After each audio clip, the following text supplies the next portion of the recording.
नमस्कार दोस्तों, स्वागत है आपका मेरे YouTube चैनल में। तो कैसे हैं आप? आई होप बढ़िया ही होंगे। तो आइए स्टार्ट करते हैं आज की वीडियो। आज मैं आपको बौद्ध धर्म का चौथा पार्ट पढ़ाने जा रही हूँ और जिसमें मैं आपको बौद्ध धर्म के प्रसार के कारण, पतन के कारण और कुछ मुख्य बिंदु बताऊंगी। तो आइए स्टार्ट करते हैं बौद्ध धर्म के प्रसार के कारणों से। तो पहला कारण था तत्कालीन धार्मिक स्थिति। बौद्ध धर्म से पूर्व भारत का जो मुख्य धर्म था वो वैदिक धर्म था, लेकिन वैदिक धर्म अत्यंत जटिल और खर्चीला हो गया था क्योंकि यज्ञ और कर्म कांडों में बहुत ज्यादा वृद्धि होने लगी थी और जनता इन यज्ञ और कर्म कांडों का विरोध करने लगी थी क्योंकि साधारण जनता के लिए इन कर्म कांडों का, इन यज्ञों का पालन करना मुश्किल हो गया था।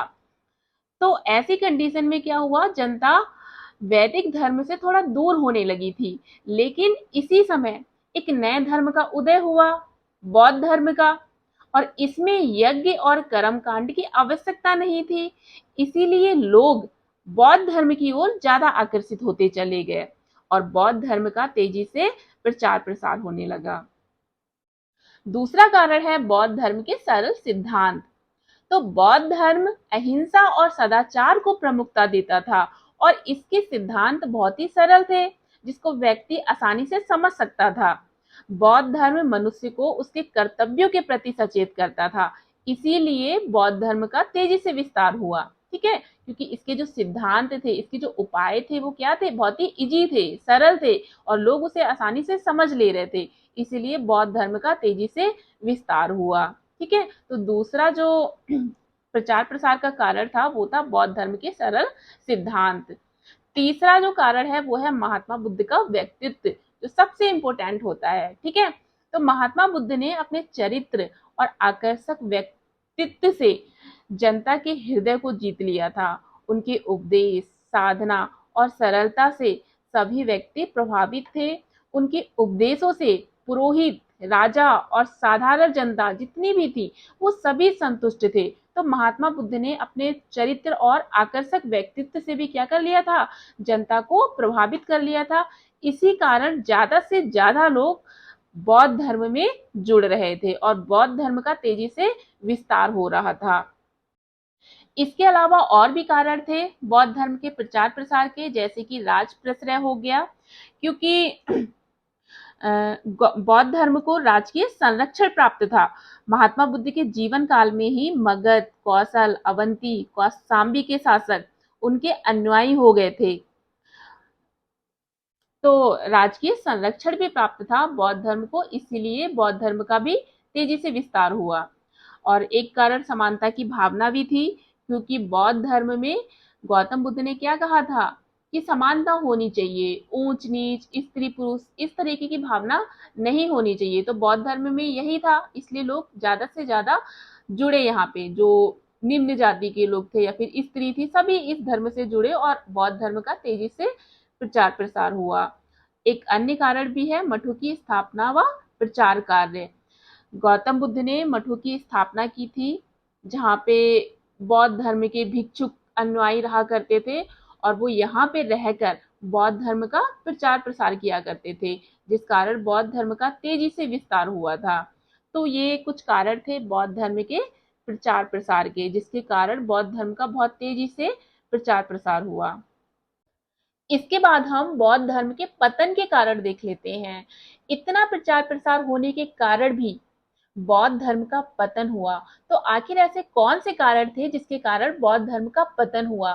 तो आइए देख लेते हैं हम कि कौन कौन से कारण थे। तो पहला कारण था बौद्ध धर्म के स्वरूप में परिवर्तन। आप लोग को पता है कि बौद्ध धर्म के जो सिद्धांत थे वो कैसे थे, सरल थे, लेकिन बाद में इन सिद्धांतों में बहुत ज्यादा परिवर्तन हो गया था।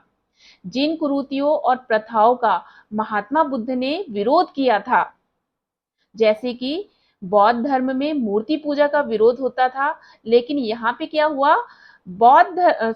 महात्मा बुद्ध की ही पूजा की जाने लगी थी। और इसके अलावा बौद्ध धर्म दो शाखाओं में भी विभाजित हो गया था, हीनयान और महायान। तो भाई विभाजन होने लगा तो मतलब कि एकता समाप्त होने लगी। इसके अलावा बौद्ध धर्म में धीरे धीरे जटिलताएं आने लगी। ये जो यज्ञ कर्मकांड जिन चीजों से दूर होकर बौद्ध धर्म का उदय हुआ था, वही सारी चीजें बौद्ध धर्म में भी होने लगी। तो ये सारी चीजें ही कारण रही बौद्ध धर्म के पतन का। यानी कि बौद्ध धर्म के स्वरूप में क्या हो गया, परिवर्तन हो गया, और यही परिवर्तन ही बौद्ध धर्म के पतन का कहीं ना कहीं कारण रहा। ठीक है, तो पहला कारण क्या था, बौद्ध धर्म के स्वरूप में परिवर्तन। दूसरा कारण था राज प्रश्रय की समाप्ति।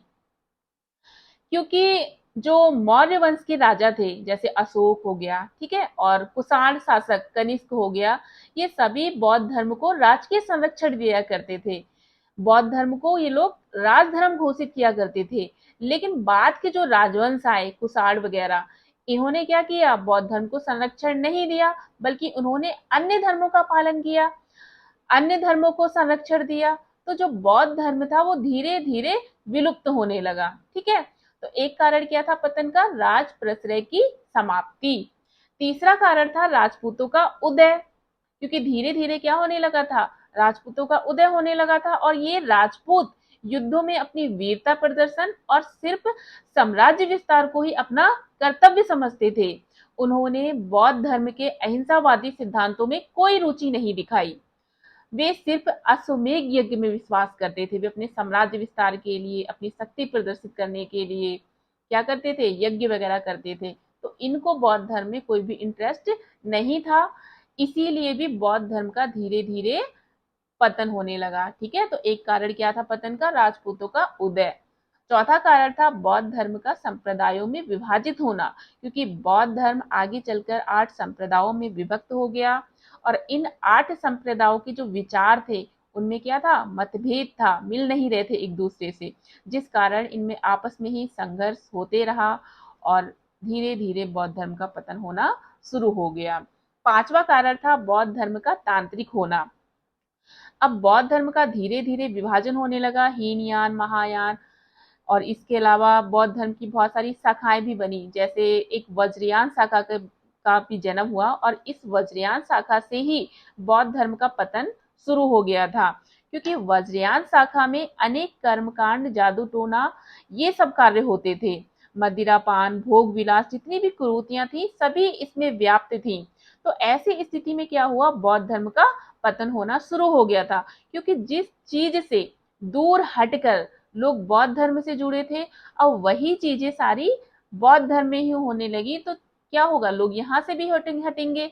तो इसीलिए बौद्ध धर्म का पतन होना शुरू हो गया। ठीक है, तो बौद्ध धर्म के ये कुछ पतन के कारण थे, जैसे कि पहला कारण क्या मैंने बताया, बौद्ध धर्म के स्वरूप में परिवर्तन। दूसरा राजप्रश्रय की समाप्ति। तीसरा राजपूतों का उदय। और चौथा बौद्ध धर्म के संप्रदायों में विभाजित होना। और पांचवा बौद्ध धर्म का तांत्रिक होना। ठीक है, तो ये सारे कारण थे पतन के। इसके बाद हम देख लेते हैं बौद्ध धर्म के कुछ मुख्य बिंदु। जैसे जो बौद्ध धर्म के आरंभिक ग्रंथ थे उनको क्या कहा गया है, त्रिपिटक। बुद्ध के महापरिनिर्वाण के पश्चात उनकी शिक्षाओं को संकलित करके 3 भागों में बांटा गया, और इन्हीं को त्रिपिटक कहा गया। ये त्रिपिटक कौन कौन से थे, विनय पिटक, सुत्त पिटक और अभिधम्म पिटक। विनय पिटक में संघ के नियमों का संग्रह था, और दैनिक आचार विचारों का भी संग्रह था।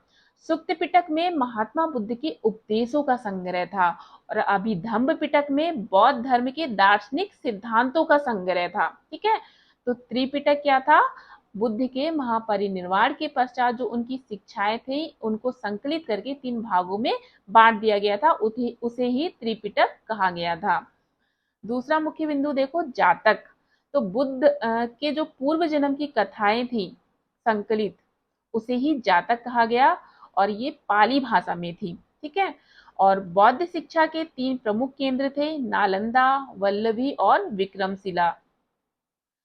विक्रमशिला महाविहार की स्थापना किसने की थी, नरेश धर्मपाल ने की थी। ठीक है, इसके अलावा चैत्य। चैत्य क्या होते हैं, चिता संबंधी, यानी कि शवदाह के पश्चात बचे हुए अवशेषों को भूमि में गाड़कर जो समाधियां बनाई गई, उन्हीं को क्या कहा जाता है, चैत्य या फिर स्तूप कहा गया। चैत्य के समीप ही भिक्षुओं के रहने के लिए आवास बनाए गए थे, जिन्हें क्या कहा गया था, बिहार। ठीक है। स्तूप शब्द का सर्वप्रथम उल्लेख ऋग्वेद में मिलता है और स्तूप शब्द का अर्थ क्या है, किसी वस्तु का ढेर। ठीक है। इसके अलावा देख लो बौद्ध धर्म के कुछ ग्रंथ हैं और उनके रचनाकार कौन कौन है, बहुत इंपॉर्टेंट है, पूछे जाते हैं, इसलिए इनको ध्यान से देख लेना। पहला ग्रंथ है मिलिंद पन्हो, जिसके रचनाकार कौन है, नागसेन। दूसरा बुद्धचरित या फिर सौंदरानंद, इनके रचनाकार कौन है, अश्वघोष। तीसरा है माध्यमिक कारिका और इसके रचनाकार कौन है, नागार्जुन। चौथा है विशुद्धिमग्ग, इसके रचनाकार कौन है, बुद्ध घोष। और नेक्स्ट है अभिधम्ब कोश और इसके रचनाकार कौन है, वसुबंधु। ठीक है। तो ये कुछ ग्रंथ हैं और उनके रचनाकार देख लेना। इसके बाद बुद्ध के जीवन से संबंधित बौद्ध धर्म के प्रतीक कौन कौन से थे, तो इधर घटना है और इधर प्रतीक चिन्ह है। तो बौद्ध धर्म के जन्म से संबंधित प्रतीक कौन है, कमल और साड़। गृह त्याग से संबंधित प्रतीक कौन है, घोड़ा, क्योंकि उन्होंने घोड़े में बैठकर अपने घर का त्याग किया था। तीसरा ज्ञान, उसका प्रतीक चिन्ह क्या है, पीपल, बोधि वृक्ष, क्योंकि उन्हें ज्ञान की प्राप्ति कौन से वृक्ष के नीचे हुई थी, पीपल के वृक्ष के नीचे हुई थी। चौथा है निर्वाण और इसका जो प्रतीक चिन्ह है वो है पद चिन्ह। तो इसी के साथ मैं इस वीडियो को समाप्त करती हूँ। अब मिलते हैं नेक्स्ट चैप्टर में।